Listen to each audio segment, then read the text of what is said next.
राम जपो जी ऐसे ऐसे, ध्रुव प्रहलाद जपिहो हर जैसे।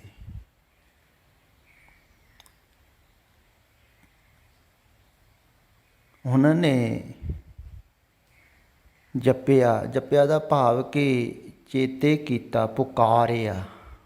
ਹੁਣ ਛੋਟਾ ਜਿਹਾ ਬੱਚਾ ਹੈ, ਜੰਗਲ ਦੇ ਵਿੱਚ ਚਲੇ ਗਿਆ ਤੇ ਕੁਛ ਵੀ ਨਹੀਂ ਹੈ, ਆਪਣੇ ਆਪ ਬਚਾ ਨਹੀਂ ਸਕਦਾ ਆਪਣੇ ਆਪ ਨੂੰ ਵੀ। ਜਾਨਵਰ ਹਨ, ਭਿਆਨਕ ਜੰਗਲ ਤੇ ਉੱਤੇ ਕਿਵੇਂ ਪੁਕਾਰਦਾ ਹੋਵੇਗਾ, ਤੁਸੀਂ ਦੇਖੋ ਕਿੰਨਾ ਤੜਫਦਾ ਹੋਵੇਗਾ, ਕਿੰਨੀ ਚੀਕ ਪੁਕਾਰ ਕੀਤੀ ਹੋਵੇਗੀ, ਰੋਆਂ ਰੋਆਂ ਉਹਦਾ ਪੁਕਾਰ ਉੱਠਿਆ ਹੋਵੇਗਾ ਨਾ, ਤਾਂ ਹੀ ਸੁਣੀ ਉਹਨੇ।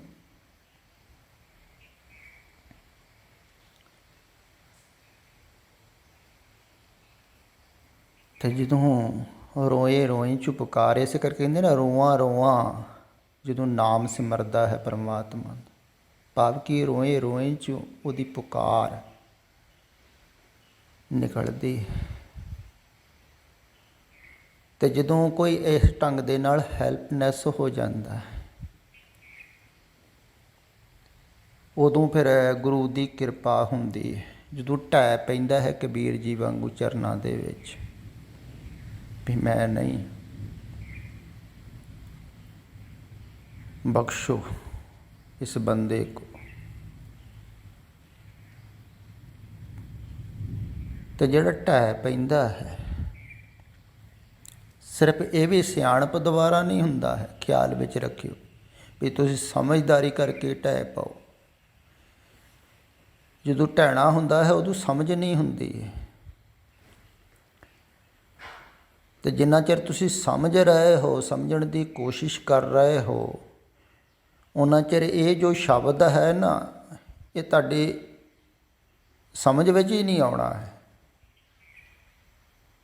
ਕਿਉਂਕਿ ਤੁਸੀਂ ਸਮਝ ਰਹੇ ਹੋ, ਇਹ ਸਮਝਦਾਰੀ ਤੋਂ ਨਿਕਲਿਆ ਨਹੀਂ। ਬਹੁਤ ਸਾਰੇ ਸ਼ਬਦ ਜਿਹੜੇ ਹਨ ਉਹ ਸਮਝ ਵਿੱਚ ਇਸੇ ਕਰਕੇ ਨਹੀਂ ਆਉਂਦੇ ਆ, ਕਿਉਂਕਿ ਸਮਝਦਾਰੀ ਤੋਂ ਥੋੜ੍ਹੇ ਨਿਕਲ ਗਏ। ਹੁਣ ਸਮਝ ਕੇ ਕਬੀਰ ਥੋੜ੍ਹੀ ਲਿਖ ਰਹੇ ਆ, ਉੱਤੇ ਆਪਣੀ ਮੌਜ ਦੇ ਵਿੱਚ ਬੋਲ ਰਹੇ ਅਤੇ ਸਮਝਦਾਰ ਸਮਝ ਰਹੇ ਆ। ਫਿਰ ਕਈ ਕੀ ਕਰਦੇ ਹਨ ਵੀ ਇਹਨਾਂ ਅਰਥਾਂ ਨੂੰ ਖਿਆਲ ਵਿੱਚ ਰੱਖ ਲੈਂਦੇ ਆ, ਕਈ ਸੁਣ ਸੁਣ ਕੇ ਮਸਾਲਾ ਇਕੱਠਾ ਕਰਦੇ ਆ ਲੋਕਾਂ ਨੂੰ ਦੱਸਣ ਵਾਸਤੇ, ਉਹ ਉਪਦੇਸ਼ਕ ਬਣ ਬੈਂਦੇ ਆ, ਆਪ ਡੁੱਬਦੇ ਹਨ, ਦੂਜਿਆਂ ਨੂੰ ਡੁਬੋਂਦੇ ਹਨ। ਅਤੇ ਸਮਝ ਕੇ ਸ਼ਬਦ ਦਾ ਗਿਆਨ ਨਹੀਂ ਹੁੰਦਾ ਹੈ, ਇਹ ਗੱਲ ਖਿਆਲ ਵਿੱਚ ਰੱਖੋ। ਇਸ ਕਰਕੇ ਸਮਝਣ ਵੱਲ ਘੱਟ ਜਾਓ, ਜਿੱਧਰੋਂ ਸ਼ਬਦ ਆਇਆ ਹੈ ਉੱਧਰ ਨੂੰ ਚੱਲੋ।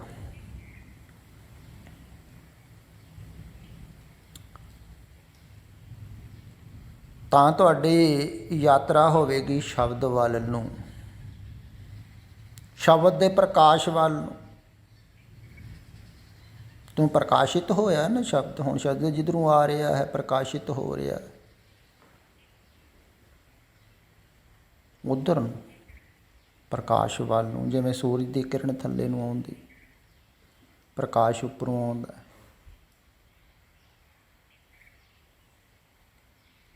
ਅਤੇ ਜਿਹੜਾ ਸਰੋਤ ਹੈ ਪ੍ਰਕਾਸ਼ ਦਾ, ਉੱਧਰ ਨੂੰ।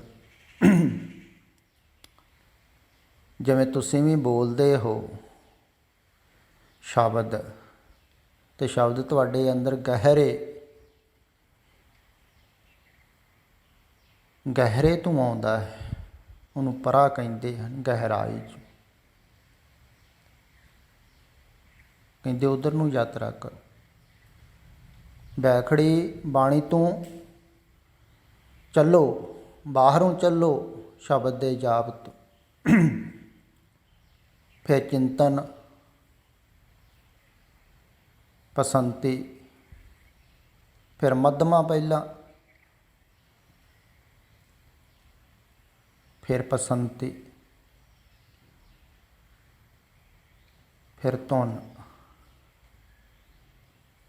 ਫਿਰ ਹੌਲੀ ਹੌਲੀ ਹੋਰ ਗਹਿਰਾਈ 'ਚ, ਜਿੱਥੋਂ ਸੁਣ 'ਚੋਂ ਉੱਠਿਆ ਹੈ ਸ਼ਬਦ।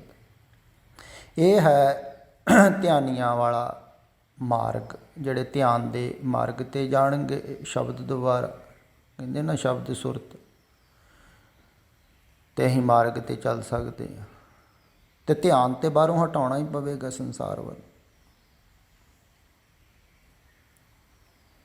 ਹਟਾਓਗੇ ਤਾਂ ਹੀ ਸ਼ਬਦ ਦੇ ਵਿੱਚ ਜੁੜੇਗਾ, ਸੁਰਤ ਤਾਂ ਹੀ ਜੁੜੂਗੀ ਨਾ। ਸੁਰਤ ਤੇ ਹੁਣ ਬਾਹਰ ਭੱਜੀ ਫਿਰਦੀ ਦਸਾਂ ਦਿਸ਼ਾਂ ਦੇ ਵਿੱਚ, ਮਨ ਪੰਖੀ ਪਏ ਉੜ ਉੜ ਦਹਿ ਦਿਸ ਜਾਏ, ਕਿਤੇ ਕਿਤੇ ਨਹੀਂ ਜਾ ਰਿਹਾ, ਤੇ ਕਿਵੇਂ ਸ਼ਬਦ ਦੇ ਵਿੱਚ ਟਿਕੂ।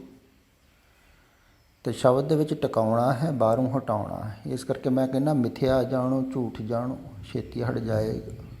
ਪਰ ਜਿਹਦਾ ਅਜੇ ਸੰਸਾਰ ਦੇ ਵਿੱਚ ਰਸ ਹੈ, ਚਾਹਤ ਹੈ, ਖਿਆਲ ਵਿੱਚ ਰੱਖਿਓ, ਸੰਸਾਰ ਵੱਲੋਂ ਜਿਹੜਾ ਮਰਨਾ ਨਹੀਂ ਚਾਹੁੰਦਾ ਹੈ, ਉਹ ਸ਼ਬਦ ਦੀ ਯਾਤਰਾ ਨਹੀਂ ਕਰਦਾ ਹੈ, ਕਰ ਨਹੀਂ ਸਕਦਾ। ਪਰਮਾਤਮਾ ਵੱਲ ਉਹ ਨਹੀਂ ਜਾ ਸਕਦਾ ਜਿਹੜਾ ਸੰਸਾਰ ਵੱਲੋਂ ਮਰਨਾ ਨਹੀਂ ਚਾਹੁੰਦਾ ਹੈ। ਸੰਸਾਰ ਵੱਲੋਂ ਮਰਨਾ ਹੈ। ਇਸ ਕਰਕੇ ਕਠਿਨ ਹੈ ਇਹ ਯਾਤਰਾ ਬਹੁਤ। ਕਰੋੜਾਂ ਹੀ ਚੱਲਦੇ ਹਨ, ਸਾਰੇ ਹੀ ਚੱਲਦੇ ਹਨ ਕੋਸ਼ਿਸ਼ ਤੇ ਪ੍ਰਮਾਤਮਾ ਵੱਲ ਚੱਲਣ, ਪਰ ਕਰੋੜਾਂ 'ਚ ਕੋਈ ਇੱਕ ਆਧ ਹੈ।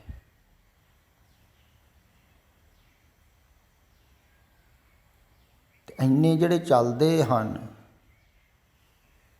ਉਹਨਾਂ ਦੀ ਅਜੇ ਵਾਸ਼ਨਾ ਸੰਸਾਰ ਵਿੱਚ ਹੈ। ਹੁਣ ਤੁਸੀਂ ਦੇਖੋ, ਖਿਆਲ ਕਰੋ, ਬਹੁਤੇ ਲੋਕ ਧਾਰਮਿਕ ਹਨ, ਤੇ ਧਰਮ ਦਾ ਅਰਥ ਹੀ ਇਹੋ ਹੈ ਕਿ ਜਿਹਨੇ ਧਾਰਨ ਕੀਤਾ ਹੋਇਆ ਹੈ,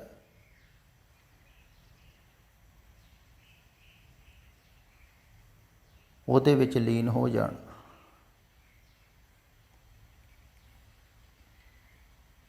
ਸਭ ਕੁਝ ਧਾਰਨ ਕੀਤਾ ਹੈ ਪਰਮਾਤਮਾ ਨੇ ਆਪਣੇ ਗਰਭ ਦੇ ਵਿੱਚ। ਜਿਵੇਂ ਮਾਂ ਦੇ ਗਰਭ ਦੇ ਵਿੱਚ ਬੱਚਾ ਹੁੰਦਾ ਹੈ, ਤੇ ਮਾਂ ਨੂੰ ਭੁੱਲ ਗਿਆ ਨਾ, ਉਹ ਮਾਂ ਕੋਈ ਸਾਰਾ ਕੁਝ ਮਿਲ ਰਿਹਾ ਸੀ ਉਹਨੂੰ, ਖਾਣ ਨੂੰ ਵੀ, ਪੀਣ ਨੂੰ ਵੀ, ਸਭ ਕੁਝ, ਰਹਿਣ ਨੂੰ, ਸਭ ਕੁਝ ਮਿਲਿਆ ਹੋਇਆ ਨਾ ਮਾਂ ਤੋਂ ਗਰਭ ਦੇ ਵਿੱਚ। ਇੱਦਾਂ ਹੀ ਪ੍ਰਮਾਤਮਾ ਤੋਂ ਸਭ ਕੁਝ ਮਿਲ ਰਿਹਾ, ਤੂੰ ਉਹਨੂੰ ਭੁੱਲ ਗਏ।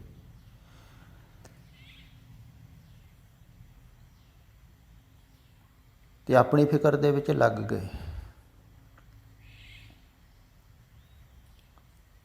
ਹੁਣ ਬੱਚੇ ਨੂੰ ਆਪਣੀ ਫਿਕਰ ਕਰਨ ਦੀ ਤਾਂ ਲੋੜ ਨਹੀਂ ਹੈ, ਪਰ ਕਰ ਸਕਦਾ ਹੈ ਬੱਚਾ, ਗਰਭ 'ਚ ਵੀ ਕਰ ਲੱਗ ਜਾਵੇ ਕੋਈ, ਵੀ ਕੀ ਬਣੂਗਾ, ਤੇ ਚਿੰਤਾ ਤੁਰ ਹੋ ਗਿਆ ਨਾ। ਉੱਦਾਂ ਹੀ ਹੋ ਰਿਹਾ। ਤੇ ਯਾਤਰਾ ਵਾਪਸ ਕਰਨੀ ਸੀ, ਸੰਸਾਰ ਵੱਲੋਂ ਵਾਪਸ ਸੱਤ ਵੱਲ ਆਉਣਾ ਹੈ, ਝੂਠ ਵੱਲੋਂ ਸੱਤ ਵੱਲ ਆਉਣਾ ਹੈ। ਪਰ ਕੋਈ ਆਉਣ ਨੂੰ ਤਿਆਰ ਹੈ? ਕੋਈ ਸੰਸਾਰ ਤੋਂ ਮੁਕਤ ਹੋਣ ਨੂੰ ਤਿਆਰ ਥੋੜ੍ਹੇ ਹੈ। ਗੱਲਾਂ ਹੀ ਲੋਕ ਕਰਦੇ ਆ,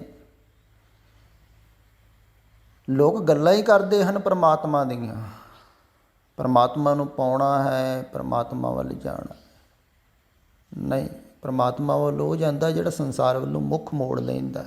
ਇਸੇ ਕਰਕੇ ਸੰਸਾਰ ਵੱਲੋਂ ਵੈਰਾਗ ਹੋ ਜਾਂਦਾ ਹੈ, ਜੇ ਉਪਰਾਮ ਹੋ ਜਾਂਦਾ ਹੈ, ਹੋ ਜਾਂਦਾ ਹੈ ਸੱਤ ਵੱਲ। ਆ ਸੱਤ ਵੱਲੋਂ ਵੈਰਾਗ ਹੋ ਗਿਆ ਤੇ ਸੱਤ ਵੱਲ ਰਾਗ ਹੋਊਗਾ ਹੀ ਨਾ, ਜਾਊਗਾ ਹੀ ਤੁਸੀਂ। ਜਿੰਨਾ ਚਿਰ ਆ ਸੱਤ ਵੱਲ ਰਾਗ ਹੈ, ਝੂਠ ਵੱਲ ਰਾਗ ਹੈ, ਮੋਹ ਹੈ, ਲਗਾਵ ਹੈ, ਉਹਨਾਂ ਚਿਰ ਉੱਧਰ ਜਾਓ। ਤੇ ਲਗਾਵ ਤੇ ਸਾਰਿਆਂ ਦਾ ਇੱਧਰ ਹੀ ਹੈ, ਆ ਸੱਤ ਵੱਲ। ਬੜਾ ਔਖਾ ਹੈ ਛੱਡਣਾ, ਧਿਆਨ ਹਟਾਉਣਾ ਹੀ ਔਖਾ। ਤੇ ਜਿਹੜਾ ਹਟਾਉਂਦਾ ਹੈ ਉਹਨੂੰ ਲੋਕ ਪਾਗਲ ਕਹਿੰਦੇ ਆ, ਬੇਸਮਝ, ਅਕਲ ਨਹੀਂ। ਚੰਗਾ ਭਲਾ ਧਨ ਕਮਾ, ਕੋਈ ਪੈਸਾ ਕਮਾ, ਸੰਸਾਰ 'ਚ ਨਾਮ ਕਮਾ, ਇੱਜ਼ਤ ਕਮਾ, ਅਣਖ ਕਮਾ, ਕਰਕੇ ਦਿਖਾ ਸੰਸਾਰ 'ਚ। ਜਦ ਕਰਕੇ ਕੀ ਦਿਖਾਉਣਾ? ਝੂਠ ਦੇ ਵਿੱਚ ਝੂਠ ਹੀ ਹੈ ਸਭ ਕੁਝ। ਕਰ ਕਰਕੇ ਤੇ ਕਿੰਨੇ ਮਰ ਗਏ, ਨਾਮੋ ਨਿਸ਼ਾਨ ਮਿਟ ਗਏ। ਕਰਨਾ ਕੀ ਹੈ ਇੱਥੇ? ਤੇ ਜਿਹਦੀ ਅਜੇ ਵਾਸ਼ਨਾ ਸੰਸਾਰ ਦੀ ਹੈ, ਉਹ ਅਧਿਆਤਮ ਦੀ ਯਾਤਰਾ ਥੋੜ੍ਹੀ ਕਰੇਗਾ, ਕਰ ਨਹੀਂ ਨਾ ਸਕਦਾ।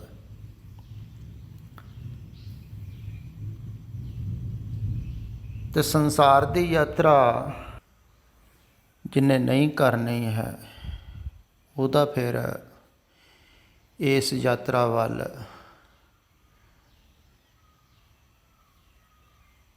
ਖਿਆਲ ਚੱਲਦਾ ਹੈ, ਧਿਆਨ ਚੱਲਦਾ ਹੈ, ਸੁਰਤ ਲੱਗਦੀ ਹੈ, ਫਿਰ ਸ਼ਬਦ ਵਿੱਚ ਸੰਸਾਰ ਵੱਲੋਂ ਸੁਰਤ ਹਟਦੀ ਹੈ ਅਤੇ ਹਟਾਉਣੀ ਬਹੁਤ ਔਖੀ ਹੈ। ਇਸ ਕਰਕੇ ਸ਼ਬਦ ਵਿੱਚ ਹੀ ਲੱਗਦੀ ਨਹੀਂ ਹੈ। ਅਤੇ ਕਬੀਰ ਜੀ ਕਹਿ ਰਹੇ ਹਨ ਵੀ ਗੁਰ ਪ੍ਰਤਾਪ, ਗੁਰੂ ਦੀ ਕਿਰਪਾ ਦੁਆਰਾ ਮੇਰੀ ਸੁਰਤ ਹਟ ਗਈ ਸੰਸਾਰ ਵੱਲ, ਭਜਣੋਂ ਹਟ ਗਈ, ਨੱਠਣੋਂ ਹਟ ਗਈ। ਫਿਰ ਜਦੋਂ ਸੰਸਾਰ ਵੱਲੋਂ ਸੁਰਤ ਹਟ ਜਾਂਦੀ ਹੈ ਨਾ,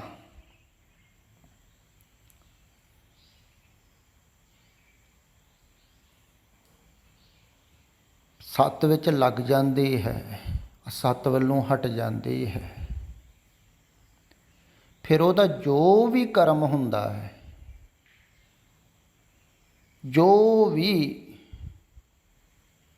ਉਹ ਕੁਛ ਕਰਦਾ ਹੈ, ਉਹ ਕਿਰਤ ਦੇ ਵਿੱਚ ਪਰਮਾਤਮਾ ਹੀ ਹੁੰਦਾ ਹੈ।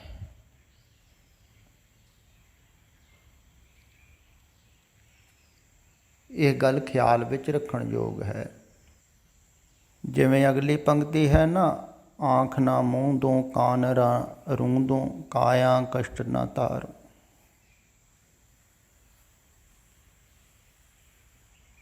ਤੁਸੀਂ ਵੀ ਇਸੇ ਕਰਕੇ ਹੀ ਪੁੱਛ ਰਹੇ ਹੋ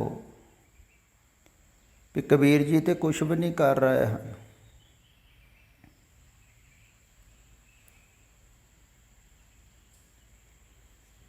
ਤੇ ਕੁਛ ਕਰਨ ਵਾਸਤੇ ਕਹਿ ਵੀ ਨਹੀਂ ਰਹੇ ਹਨ। ਇਹੋ ਹੀ ਫਰਕ ਹੈ, ਖਿਆਲ ਵਿੱਚ ਰੱਖਿਓ। ਜਿਹੜਾ ਜਾਗਰਤ ਪੁਰਸ਼ ਹੈ ਨਾ, ਉਹਦੇ ਕੋਲ ਸਹਿਜ ਹੀ ਸਮਾਧ ਫਲਿਤ ਹੁੰਦੀ ਹੈ।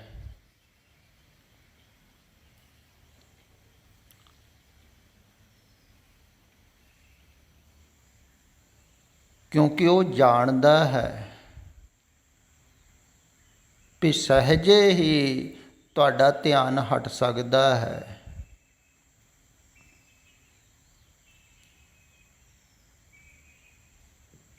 ਅਸਤ ਵੱਲੋਂ ਤੋਂ ਸਹਿਜੇ ਸਹਿਜੇ ਹਟਾਉਂਦਾ ਹੈ।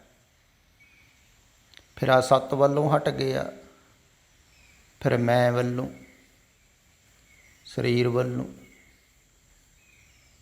ਅਤੇ ਜਦੋਂ ਉਹ ਬਿਲਕੁਲ ਹੀ ਸਮਰਪਿਤ ਹੋ ਜਾਂਦਾ ਹੈ, ਆਪਣਾ ਆਪ ਛੱਡ ਦਿੱਤਾ, ਤੇ ਫਿਰ ਤੇ ਮੈਂ ਰਹੀ ਨਾ। ਤੇ ਮੈਂ ਨਹੀਂ ਰਹੀ ਤੇ ਸਮਾਧੀ ਤੇ ਹੋ ਹੀ ਗਈ। ਫਿਰ ਜਿੱਥੇ ਮੈਂ ਨਹੀਂ ਹੈ ਉੱਥੇ ਪਰਮਾਤਮਾ ਹੈ, ਤੇ ਪਰਮਾਤਮਾ ਮਈ ਜੀਵਨ ਹੋ ਜਾਂਦਾ ਹੈ। ਫਿਰ ਉਹ ਜੋ ਕੁਛ ਵੀ ਕਰਦਾ ਹੈ, ਉੱਠਦਾ ਹੈ, ਬਹਿੰਦਾ ਹੈ, ਖਾਂਦਾ ਹੈ, ਪੀਂਦਾ ਹੈ, ਸਾਰਾ ਕੁਝ ਹੀ ਪਰਮਾਤਮਾ ਵਿੱਚ ਹੁੰਦਾ ਹੈ। ਉਹਨੂੰ ਲਹਿਦਾ ਕੋਈ ਚਿੰਤਨ ਕਰਨ ਦੀ ਲੋੜ ਥੋੜ੍ਹੀ ਪੈਂਦੀ ਹੈ। ਹੁਣ ਜਿਵੇਂ ਕਈ ਜਗ੍ਹਾ ਲਿਖਿਆ ਹੋਇਆ ਨਾ, ਉਠਤ ਬੈਠਤ ਸੋਵਤ ਜਾਗਤ, ਇਹ ਮਨ ਤੁਝੇ ਚਿਤਾਰੇ। ਹੁਣ ਤੁਸੀਂ ਖਿਆਲ ਕਰੋ, ਅਗਰ ਤੁਸੀਂ ਸੋਚ ਕੇ ਪਰਮਾਤਮਾ ਨੂੰ ਯਾਦ ਰੱਖਣਾ ਹੋਵੇ, 24 ਘੰਟੇ ਰੱਖ ਨਹੀਂ ਸਕਦੇ ਹੋ। ਬਹੁਤੇ ਕੋਸ਼ਿਸ਼ ਕਰਦੇ ਹਨ, ਧਾਰਮਿਕ ਲੋਕ, ਅਭਿਆਸੀ, ਉਹ ਕੋਸ਼ਿਸ਼ ਦੁਆਰਾ ਸਿਮਰਨ ਕਰਦੇ ਹਨ। ਕਿਉਂਕਿ ਉਹ ਜਿਹੜਾ ਵਿਚਾਰ ਦੇ ਤਲ 'ਤੇ ਤੁਸੀਂ 24 ਘੰਟੇ ਰੱਖੋਗੇ ਨਾ, ਉਹਦੇ ਦੁਆਰਾ ਸਿਰ 'ਤੇ ਜ਼ੋਰ ਪੈਂਦਾ ਹੈ। ਕਈ ਡਿਪਰੈਸ਼ਨ ਦਾ ਸ਼ਿਕਾਰ ਹੋ ਜਾਂਦੇ ਹਨ, ਅਭਿਆਸੀ ਪਾਗਲ ਵੀ ਹੋ ਜਾਂਦੇ। ਉਸੇ ਕਾਰਨ ਹੀ ਕਿ ਉਹ ਇੱਕ ਸ਼ਬਦ ਦਾ, ਇੱਕ ਪੰਕਤੀ ਦਾ, ਇੱਕ ਵਿਚਾਰ ਦਾ ਚਿੰਤਨ ਕਰ ਰਹੇ ਹਨ। ਅਤੇ ਵਿਚਾਰ ਦੁਆਰਾ ਥੋੜ੍ਹੀ ਪਰਮਾਤਮਾ ਦਾ ਚਿੰਤਨ ਕਰਨਾ। ਪਹਿਲਾਂ ਸਹਾਰਾ ਲੈਣਾ ਹੈ ਵਿਚਾਰ ਦੁਆਰਾ, ਸ਼ਬਦ ਦਾ ਸਹਾਰਾ ਲੈਣਾ ਹੈ, ਫਿਰ ਸ਼ਬਦ ਨੂੰ ਵੀ ਛੱਡਣਾ ਹੈ। ਅਤੇ 24 ਘੰਟੇ ਵਿਚਾਰ ਦੁਆਰਾ ਪਰਮਾਤਮਾ ਨੂੰ ਨਹੀਂ ਚੇਤੇ ਰੱਖ ਸਕਦੇ ਤੁਸੀਂ, ਸੋਚ ਕੇ ਮਨ ਦੇ ਤਲ 'ਤੇ। ਲਗਾਤਾਰ ਕੋਈ ਇੱਕ ਵਿਚਾਰ ਕਰੀ ਜਾਵੇ, ਕਹਿ ਨਹੀਂ ਦਿੰਦੇ ਹਨ ਵੀ ਇਹ ਡਿਪਰੈਸ਼ਨ 'ਚ ਚਲੇ ਗਿਆ, ਇੱਕੋ ਗੱਲ ਸੋਚੀ ਜਾਂਦੇ, ਇੱਕੋ ਗੱਲ ਸੋਚੀ ਜਾਂਦੇ। ਅਤੇ ਧਾਰਮਿਕ ਲੋਕ ਵੀ ਇੱਦਾਂ ਹੀ ਇੱਕ ਗੱਲ ਨੂੰ ਸੋਚੀ ਜਾਂਦੇ ਡਿਪਰੈਸ਼ਨ ਚਲੇ ਜਾਂਦੇ। ਸੋਚਣਾ ਥੋੜ੍ਹੀ ਹੈ ਪਰਮਾਤਮਾ ਨੂੰ, ਸੋਚ ਦਾ ਹਿੱਸਾ ਥੋੜ੍ਹੀ ਹੈ ਪਰਮਾਤਮਾ, ਸੋਚ ਵਿਚਾਰ ਦਾ। ਇਸੇ ਕਰਕੇ ਕਿਹਾ ਸੋਚੈ ਸੋਚ ਨਾ ਹੋਵੇ। ਨਾ ਸੋਚ ਦਾ ਹਿੱਸਾ ਹੈ, ਵਿਚਾਰ ਦਾ ਹਿੱਸਾ ਹੈ, ਨਾ ਚੁੱਪ ਦਾ ਹਿੱਸਾ ਹੀ ਹੈ, ਕਿਉਂਕਿ ਚੁੱਪ ਵੀ ਇੱਕ ਵਿਚਾਰ ਹੀ ਹੈ ਨਾ, ਮੈਂ ਚੁੱਪ ਰਹਿਣਾ ਹੈ, ਇਹ ਵੀ ਵਿਚਾਰ ਹੋਊ। ਤੋ ਕਿਸੇ ਚੀਜ਼ ਦਾ ਹਿੱਸਾ ਨਹੀਂ ਹੈ। ਤੇ ਐਸਾ ਨਹੀਂ ਹੈ ਵੀ ਵਿਚਾਰ ਦੇ ਤਲ 'ਤੇ ਉਹਨੂੰ ਯਾਦ ਰੱਖਦੇ ਹਨ, ਨਹੀਂ, ਵਿਚਾਰ ਹੀ ਨਹੀਂ ਹੁੰਦੀ ਹੈ ਉੱਥੇ ਕੋਈ।